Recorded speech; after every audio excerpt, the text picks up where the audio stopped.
Hello everyone, this is Ram Bishnoi and you are watching geography guru. आज के इस episode में, इस वीडियो में हम बात करने वाले हैं क्लास 12th की। बात करेंगे हम क्लास 12th पोल साइंस की और डिस्कस करने वाले हैं पोल साइंस के बारे में बहुत कुछ। बात करेंगे हम एग्जाम स्ट्रेटजी की, बात करेंगे हम कि आपकी प्रिपरेशन को लेकर के डिस्कस करने वाले हैं कि प्रिपरेशन में हमें क्या करना है, क्या नहीं करना, किस टाइप से हमें प्रिपरेशन करनी है अपनी पोल साइंस की, किन चीज़ों के ऊपर हमें फोकस करना है। बात करेंगे डूज की, बात करेंगे डोंट्स की, यानी कि क्या करना है और क्या हमें नहीं करना है। और सबसे इंपॉर्टेंट चीज़ हम डिस्कस करने वाले हैं आपके क्लास 12th पोल साइंस के मोस्ट इंपॉर्टेंट टॉपिक्स को, यानी वो टॉपिक्स जिनको आप बिल्कुल भी मिस नहीं कर सकते, यानी कि वो टॉपिक्स जिनके ऊपर आपको फोकस करना है, वो टारगेट टॉपिक्स रहेंगे और उनके ऊपर अगर आपने फोकस कर लिया, वो टॉपिक्स अगर आपके कवर हो गए तो इट मीन्स दैट 80% मार्क्स आपके सिक्योर हो जाएंगे। ओके, जब हम बात करते हैं ना, हर कोई बात करता है, स्ट्रेटजी वीडियो में बात की जाती है कि भाई सबसे इंपॉर्टेंट टॉपिक्स है ना, उनको पहले कवर करना है। लेकिन दिक्कत क्या आती है कि हमें पता ही नहीं कि सबसे इंपॉर्टेंट टॉपिक्स कौन से हैं। तो इस वीडियो में मैं आपके साथ चैप्टर वाइज शेयर करने वाला हूं उन इंपॉर्टेंट टॉपिक्स को भी। ओके, तो सब कुछ रहेगा आपके लिए, पोल साइंस के लिए, आपके स्कोर के लिए ये वीडियो बहुत इंपॉर्टेंट रहने वाला है। अगर ये वीडियो आपको अच्छा लगे तो इस वीडियो को लाइक और शेयर जरूर कीजिएगा। इसके साथ साथ क्लास 12th के लेकर के कुछ चैप्टर्स हमने पब्लिश किए थे, कुछ चैप्टर्स रह गए थे क्योंकि बाकी सब्जेक्ट्स के ऊपर भी हमें फोकस करना था। फिर भी अर्जेंट में अगर आपको लगता है कि भाई इस टॉपिक के ऊपर तो एक चैप्टर या एक वीडियो और आना चाहिए, तो आप कमेंट सेक्शन में मेंशन कर सकते हो, तो वो वीडियो आपको नेक्स्ट डे ही प्रोवाइड करवा दिया जाएगा। लेट्स बिगिन, चलिए शुरुआत करते हैं हम आज के इस वीडियो की। और सबसे पहले हम बात करेंगे topics not to be missed की, यानी कि वो टॉपिक्स जिनको आपको मिस नहीं करना, वो टॉपिक्स जिनके ऊपर आपको अपना फोकस रखना, वो टॉपिक्स जिनको आपको बहुत अच्छे तरीके से रिवाइज करना है। ओके, तो सबसे पहले हम आपकी बुक लेते हैं, पार्ट ए को लेते हैं, बुक ए को लेते हैं, कंटेम्प्रेरी वर्ल्ड पॉलिटिक्स को। तो यहाँ कुछ स्टूडेंट्स को लगता होगा कि सर आप यहाँ पे करवा रहे हो इंग्लिश मीडियम के स्टूडेंट्स के लिए, तो नहीं, ऐसा कुछ नहीं है। हम सिर्फ हेडिंग्स की बात करेंगे, तो वो आप नोट कर लीजिए, वही हेडिंग्स है, आप इजीली कर पाते हो, यानी कि उसको ट्रांसलेट कर लीजिएगा, वही आपकी हिंदी में। क्लियर? तो यहाँ पे आपकी जो बुक ए है कंटेम्प्रेरी वर्ल्ड पॉलिटिक्स, तो इसमें से कौन से टॉपिक है जो सबसे इंपॉर्टेंट, सबसे स्कोरिंग रहेंगे? तो उसमें देखिए गल्फ वार सबसे इंपॉर्टेंट रहेगा आपका, गल्फ वॉर। उसके बाद आपका रहेगा द 21st सेंचुरी अब स्प्रिंग है, वो आपको करना है। उसके बाद यूरोपियन यूनियन, जो यूरोपियन यूनियन है वो इंपॉर्टेंट रहेगा। आसियान इंपॉर्टेंट है आपके लिए। क्लियर? यानी कि गल्फ वॉर की बात की, गल्फ वॉर इस बार ज़्यादा इंपॉर्टेंट हो जाएगा क्योंकि आपको पता ही है कि इजराइल और पैलेस्टाइन को लेकर के चल रहा है, गाजा पट्टी को लेकर के न्यूज़ में है, तो वो इंपॉर्टेंट टॉपिक हो जाएगा। तो गल्फ वॉर हो गया आपका, 21st सेंचुरी जो अरब स्प्रिंग है वो इंपॉर्टेंट टॉपिक रहेगा, यूरोपियन यूनियन, आसियान। इसके साथ साथ ब्रिक्स, देखिए ब्रिक्स, और ये आपके हॉट टॉपिक्स है अभी। ओके, तो इसमें ब्रिक्स है, ब्रिक्स में कौन से नेशन करने हैं आपको? रशिया करना है, चाइना, इजराइल एंड इंडिया। देखिए अगर हम कहें तो इजराइल है वो आपका यहाँ, फिर या यहाँ पर, क्योंकि ये भी गल्फ वॉर भी वहीं से रिलेटेड है, उसी एरिया से रिलेटेड है। तो देखिए यहाँ पर इजराइल सेंटर में, तो इजराइल से रिलेटेड क्वेश्चन तो 100% रहना ही है। ओके, कोई किंतु परंतु एक बट नहीं रहेगी। उसके बाद conflicts and efforts for piece and democratisation, तो यहाँ भी देखिए कि कन्फ्लिक्ट्स और efforts for piece and the democracy in Bangladesh, in Sri Lanka and in Maldives, तो ये भी आपको करने हैं। यानी कि यहाँ पर जो एफर्ट्स किए गए लिटिल बिट, यानी कि इतने इंपॉर्टेंट नहीं है, लेकिन फिर भी इनको देख करके अच्छे से जाना आपको। उसके बाद हम अगर बात करें यूएनओ की, तो यहाँ पे प्रिंसिपल ऑर्गन्स कौन से हैं पता होने चाहिए आपको अच्छे से। की एजेंसीज जैसे यूनेस्को, यूनिसेफ इंपॉर्टेंट रहेगा। Security council and the need for its expansion, ये आपका 100% आएगा लॉन्ग आंसर टाइप क्वेश्चंस में। ओके, तो ये आपको करना है। उसके बाद देखिए terrorism, global warming and the climate change, इसमें climate change and global warming हमेशा से इंपॉर्टेंट रहते हैं। Conservation of natural resources important topic रहेगा आपका, क्योंकि ये कॉमन टॉपिक है। ग्लोबलाइजेशन इंपॉर्टेंट रहता है, रहेगा, क्योंकि काफ़ी सारे स्टूडेंट्स हैं, उन्होंने अपना प्रोजेक्ट भी इसी टॉपिक के ऊपर प्रिपेयर किया। इसके साथ साथ आपका जो एक बाहर से टॉपिक आ सकता है वो है G20।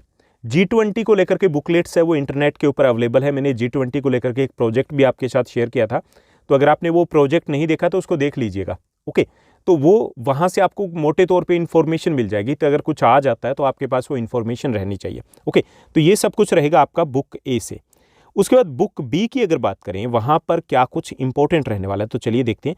बुक बी में आपका जो पार्ट बी है आपका, पोल साइंस का, politics in India since independence. तो इसमें देखिए Sardar Vallabhbhai Patel and integration of states, Kashmir problem important है, political conflicts over language, linguistic organization of states, थोड़ा बहुत यहाँ पे देख लीजिएगा 1-2 मार्कर के लिए।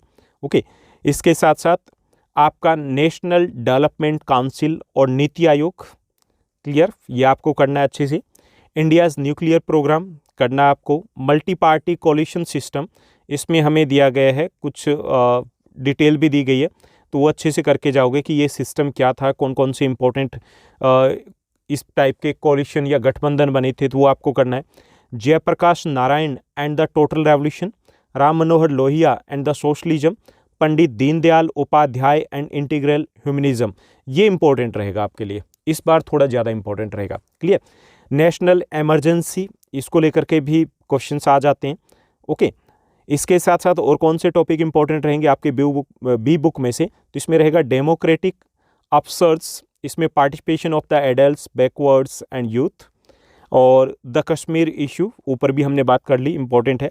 Movements for autonomy, the era of coalition, इसमें देखिए national front, united front and united progressive alliance UPA, जो कि पास्ट की कहानी है, UPA 1 and UPA 2, and national democratic alliance NDA 1, 2, 3, 4, ये जो है ये इंपॉर्टेंट है आपके लिए, एनडीए ज़्यादा इंपॉर्टेंट है। Issues of development and governance, okay, तो यानी ये सब कुछ हैं जो आपके एग्जाम के लिए इंपॉर्टेंट रहेंगे। तो ये दोनों बुक में से टॉपिक है, इनको मार्क कर लीजिए। अगर आपको ये कुछ समझ में नहीं आया या नहीं देख पाए तो दोबारा से जाइए, पूरा वीडियो दोबारा से देख लीजिए और नोट कर लीजिए एक जगह पर, ठीक, और उनको मार्क कर लीजिए। मार्क नहीं, पहले नोट कीजिए कि ये टॉपिक्स है जो मुझे सबसे अच्छे करने हैं, सबसे पहले करने हैं। क्लियर। उसके बाद हम कुछ प्रिपरेशन टिप्स की बात करेंगे कि आपको पोल साइंस में अच्छा स्कोर करना है। देखिए इतना ईजी नहीं होता, जैसे हम सब्जेक्ट को कंपैरिजन करते हैं ना, पोल साइंस को अगर कंपैरिजन करें हम सोशलॉजी के साथ, पोल साइंस को कंपैरिजन करें अगर हम कंपेयर कर दें, अगर पोल साइंस का कंपैरिजन होता है ज्योग्राफी के साथ, साइकोलॉजी के साथ, तो देखिए वो सब्जेक्ट ज़्यादा स्कोरिंग होते हैं। ज्योग्राफी सब्जेक्ट है, बहुत स्कोरिंग है, आप आउट ऑफ आउट ईजिली ले जा सकते हो, लेकिन यहाँ पे कई सारी दिक्कतें आती है क्योंकि ये सब्जेक्ट अलग सब्जेक्टिव टाइप का सब्जेक्ट है। ठीक, तो यहाँ पे हमें क्या क्या ध्यान रखना है प्रिपरेशन में, और उसके बाद मैं डूज और डोंट्स भी आपके साथ शेयर करने वाला हूँ। तो देखिए हमें क्या ध्यान रखना है। पहला है try to make a framework for each chapter. हर चैप्टर के लिए एक फ्रेमवर्क तैयार कर लीजिए। फ्रेमवर्क का मतलब क्या है कि you so that you must know what topics you have to study. आपको मोटे तौर पे आइडिया होना चाहिए कि इस चैप्टर में से सब कुछ नहीं पढ़ना है, कुछ चीज़ें आपको कॉमन सेंस से पता आपको, ओके, वो एग्जाम डेज में थोड़ी पढ़ोगे, तो आपको मोटे तौर पे पता होना चाहिए कि ये टॉपिक मुझे पढ़ने हैं। एंड इसमें क्या होता है, फ्रेमवर्क में लिस्ट होती है टॉपिक्स की, पेज नंबर होता है, ओके, और सोर्स भी आप मेंशन कर लीजिएगा कि आपको ये एनसीईआरटी में से करना है या फिर आपको पास हेल्प बुक है या नोट्स है वहाँ से करना है, तो आपको वो ज़्यादा कन्फ्यूजन नहीं रहेगा कि ये टॉपिक कहाँ से करूँ। आप टॉपिक कर लेते हो, 1 घंटा आपने मत्थापच्ची कर ली एनसीईआरटी में से या नोट्स में से, बाद में समझ में आया कि भाई यहाँ से नहीं करना, ये तो मैं वहाँ से करूँगा, ओके।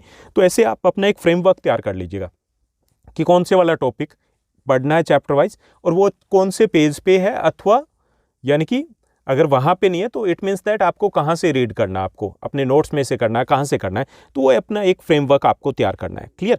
उसके बाद यानी ये 1 घंटे की स्ट्रेटजी होनी चाहिए, ज़्यादा आपको टाइम नहीं लगाना है, 1 घंटे में ये सब कुछ हो जाना चाहिए। उसके बाद है study from your notes in addition to the textbooks. आपने पूरे साल नोट्स तैयार किए होंगे, बड़े अच्छे से तैयार किए होंगे, कई बार हम उनको रखे ही रहते हैं। आपने नोट्स तैयार किए ना, उसमें आपका कंसेप्ट ज़्यादा क्लियर है, उसमें अच्छे से पॉइंट्स में आपने लिखा है, एनसीईआरटी में उतने पॉइंट्स में हो सकता ना दिया गया हो, तो नोट्स से भी आपको प्रिपरेशन करनी है, ओके। यानी कि इसमें आप जैसे पहले एनसीईआरटी में से कर लीजिए, उसके बाद आप नोट्स में से कर सकते हो, क्योंकि होता भी ऐसे है कि जो फर्स्ट रीडिंग होती है वो अंडरस्टैंडिंग के लिए होती है, इन्फॉर्मेशन के लिए, उसके बाद हमें इन्फॉर्मेशन को याद रखना है, तो उसके बाद दूसरी रीडिंग देते हैं, ओके। तो आपको वो भी क्लियर होना चाहिए कि नोट्स है वो साइड में नहीं लगाने, वो जैसे टॉपिक चल रहा है आपको लग रहा है कि नहीं यहाँ थोड़ा डिफिकल्ट हो गया, नोट्स में से देख लीजिए, वहाँ पे इजी पॉइंट्स में आपने इजी लैंग्वेज में लिखा है। क्लियर। तो ये आपको करना है। थर्ड अगर हम बात करें तो जो तीसरी चीज़ है जो आपको याद रखनी है कि right short notes in important topics in your own words, okay. आपको देखिए शॉर्ट नोट्स का मतलब क्या होता है, माइक्रो नोट्स जिसको मैं बोलता हूँ, माइक्रो नोट्स बहुत इंपॉर्टेंट होते हैं, रिवीजन के लिए इंपॉर्टेंट होते हैं, बोर्ड में स्कोर करने के लिए इंपॉर्टेंट होते हैं। यानी कि पर चैप्टर आपको 1 पेज, यानी कि साइड 1 एंड साइड 2, ये 1 पेज हो गया। चाहे वो चैप्टर हो 20 पेजेस का, चाहे वो चैप्टर हो 30 पेजेस का, आपका एक ही पेज का नोट्स बनेगा। माइंड मैप की तरह बनाना है, मोटे तौर पे हेडिंग हेडिंग हेडिंग हेडिंग आपने लिख दिया, मोटे मोटे तौर पे कुछ पॉइंट्स आपने लिखे हैं। ओके, तो वो साथ साथ एक तो रिवीजन हो गया, एक ये कि उसके बाद जब आप कहीं पे भी जा रहे हो, चलते फिरते भी रिवाइज करना है, कभी आपको फास्ट मोड में रिवाइज करना है, 2 घंटे में सारे चैप्टर देखने, तो उस वक्त वो इंपॉर्टेंट रहेंगे। इसके साथ साथ सबसे अच्छा तरीका याद करने का, क्योंकि उनमें हेडिंग दी होगी, फिर सोचोगे तो आप ना सोचोगे तो रिकॉल कर पाओगे ठीक तरीके से। ओके, इसके साथ साथ क्या करना है, go through plenty of previous years आपके क्वेश्चन पेपर है या सिंपल क्वेश्चन पेपर है, आपको सॉल्व करने हैं काफ़ी सारे। ओके, इससे क्या होगा, एक तो आपका बोर्ड एग्जाम का प्रेशर है वो कम हो जाएगा, काफ़ी सारे क्वेश्चंस वहाँ से निकल के आएंगे जो हो सकता है आपने प्रिपेयर ना किए हों, वही आपके एग्जाम में आने वाले हैं। ओके, टाइम मैनेजमेंट हो जाएगा, तो वो सारी चीज़ें करनी है। और ये जो आप PYQ करोगे या फिर सिंपल क्वेश्चन पेपर्स करोगे, इसमें एक चीज़ याद रखनी है, प्री बोर्ड को बड़ा सीरियसली लेना है। प्री बोर्ड की अगर आपकी प्रिपरेशन नहीं है ना, आपको लगता है कि भाई सारे चैप्टर तो है ही नहीं, क्या करें, लेकिन जितने चैप्टर करके जाओ ना, हाफ करके चले जाना, 60-70%, लेकिन वो मस्त वाले करके जाना। क्लियर, तो ये आपको करना है। सिंपल क्वेश्चन पेपर है वो अच्छे से करके जाना है। क्लियर, उसके बाद है figure out the topics that are harder.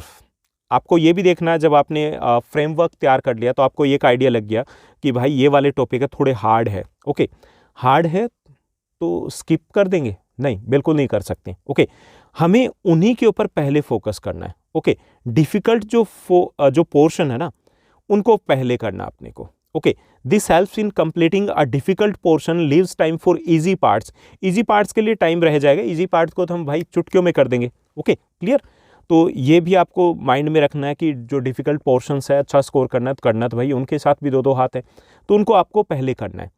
इसके साथ साथ learn the answers to every question given at the back of each chapter.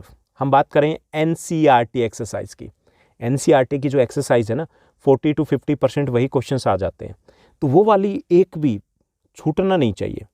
Okay, पहले वो एक अभियान चला था, एक भी बच्चा छूट गया, समझो सुरक्षा चक्र टूट गया, तो यहाँ पे आपका सुरक्षा चक्र है ना वो टूट जाएगा अगर NCERT का कोई भी क्वेश्चन छूट गया, तो वो नहीं छोड़ना आपको। Okay, read the cartoons and maps that are present in each chapter thoroughly। आपको जो कार्टून्स दिए गए हैं, जो मैप्स दिए गए हैं, उनको बड़े अच्छे तरीके से करना है, यानी कि एक फुल डे, 1 डे आपको इन्हीं के ऊपर लगाना है, एक दिन पूरा पूरा इनके ऊपर लगा देना। ओके, सब कुछ आपका क्लियर होना चाहिए कि कार्टून किससे रिलेटेड है, 4 लाइनें आप लिख पाओगे कि नहीं लिख पाओगे। ओके, मैप्स में क्या कुछ दिया गया, तो वो सारी चीज़ें आपकी क्लियर हो जानी चाहिए। एंड लास्ट सबसे इंपॉर्टेंट ये है, clear all the doubts from your teacher. सारे जो डाउट्स हैं ना, अगर आपको इन बिटवीन डाउट्स आते हैं, अपने टीचर से डिस्कस कर लीजिएगा, यानी कि एग्जाम में जाने से पहले, यानी कोई भी ऐसा स्कोप ही हमें नहीं छोड़ना है कि वहाँ पे जा करके हमारी गाड़ी अटक जाए। क्लियर, तो इस टाइप से आपको लेकर के चलना है कि हमें प्रिपरेशन कैसे करनी है। अब हम बात करेंगे कुछ डूज एंड डोंट्स की, कि आपको कुछ क्या करना है और क्या नहीं करना। देखिए, एग्जाम में हम जब जाएंगे तो आपका जो रीडिंग टाइम है उसको आपको अच्छे से यूज़ करना है, use it to the fullest.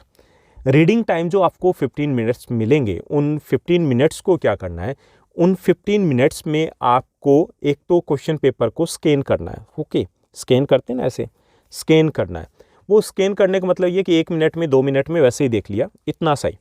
आपको एक तो जो चॉइस बेस्ड क्वेश्चंस हैं, ओके, उनमें से आपको डिसाइड करना है रीडिंग टाइम में कि किस क्वेश्चन के साथ जाओगे, वो अच्छे से डिसाइड कर लेना, उसके पार्ट्स वगैरह देख करके, ठीक, और उसके ऊपर बड़ा सा एक सर्कल लगा दो कि भाई डन।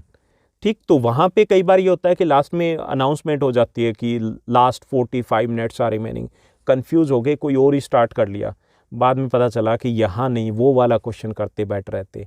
ओके, तो हम यहाँ पे ये क्लियर करेंगे। दूसरा क्या करना है, दूसरा ये करना है कि हमें जो आपके केस बेस्ड क्वेश्चंस रहेंगे, तो वो जो केस स्टडी दी गई उसको रीड आउट कर लेना थोड़ा सा।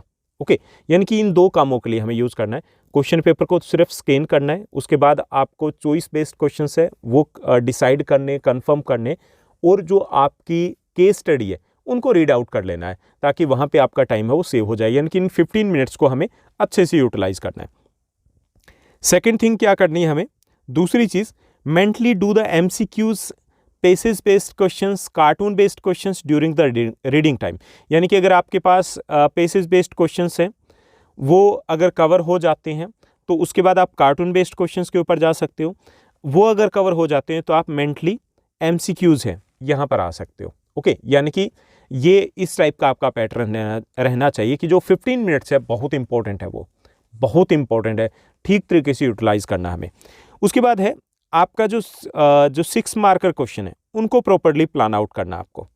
6 मार्कर क्वेश्चन है बहुत इंपॉर्टेंट है, जो लॉन्ग आंसर टाइप आपके क्वेश्चन है। ओके, तो देखिए as they will be lengthy and tricky होंगे ये जो आपके लॉन्ग आंसर टाइप क्वेश्चन, काफ़ी लेंथी है, तो पहले आपको क्वेश्चन को ध्यान से समझना है, फिर प्लान आउट करना है।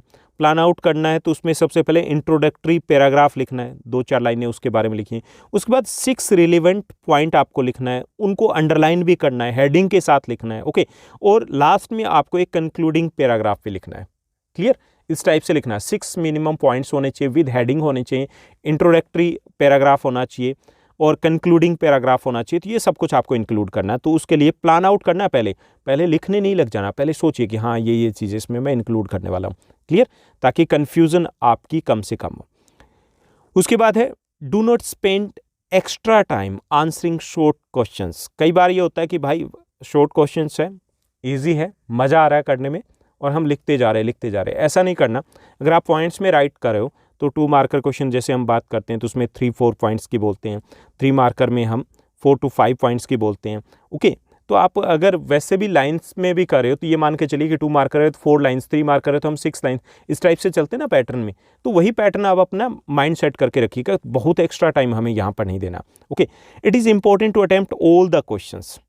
ये भी ज़रूरी है कि आपको जितने भी क्वेश्चंस आपके एग्जाम में दिए गए हैं उन सभी को अटेम्प्ट करना है। Okay, right something, anything. देखिए भाई, कुछ लिख दीजिएगा, कुछ भी लिख दीजिएगा।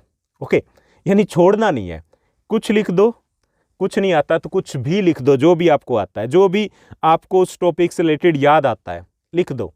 कुछ भी याद नहीं आ रहा, कुछ भी लिख देना, छोड़ के नहीं आना, क्योंकि वहाँ पे कुछ ना कुछ आपको मार्क्स मिलने वाले हैं। तो ये थे कुछ डूज डोंट्स, कुछ प्रिपरेशन टिप्स और कुछ इंपॉर्टेंट टॉपिक्स की बात की थी। होपफुली ये वीडियो आपके लिए हेल्पफुल नहीं, बहुत ज़्यादा हेल्पफुल रहने वाला है। अगर ये वीडियो अच्छा लगा तो इस वीडियो को लाइक और शेयर ज़रूर कीजिएगा। अभी रिसेंटली मैंने काफ़ी सारे ऐसे वीडियोज़ आपके साथ शेयर किए हैं, जैसे लास्ट 30 डेज़ की एग्ज़ाम स्ट्रेटजी आपकी क्या रहनी चाहिए, रिवीजन स्ट्रेटजी आपकी क्या रहनी चाहिए। ओके, अगर आप 0 पर हो और एग्ज़ाम सर के ऊपर है तो क्या करें आप, लास्ट ये जो 2 मंथ्स है इसको हम कैसे यूटिलाइज़ करें, विंटर का हमारा ये टाइम टेबल क्या रहना चाहिए, इसको लेकर के कुछ और भी मोटिवेशन से रिलेटेड कुछ वीडियोज़ हैं मैंने आपके साथ शेयर किए, तो उनको भी आप ज़रूर देखिएगा, हेल्पफुल रहेंगे। इसके अलावा आपको लगता है कि कुछ और आपकी क्यूरीज़ है, क्वेश्चंस है, सजेशंस है, तो कमेंट सेक्शन में आप कमेंट कर सकते हो। ट्राई करूँगा कि आपको तुरंत विदिन 5 मिनट्स 10 मिनट्स में रिप्लाई भी दे पाऊँ। आज के लिए बस इतना ही। Thank you, bye bye, have a nice day.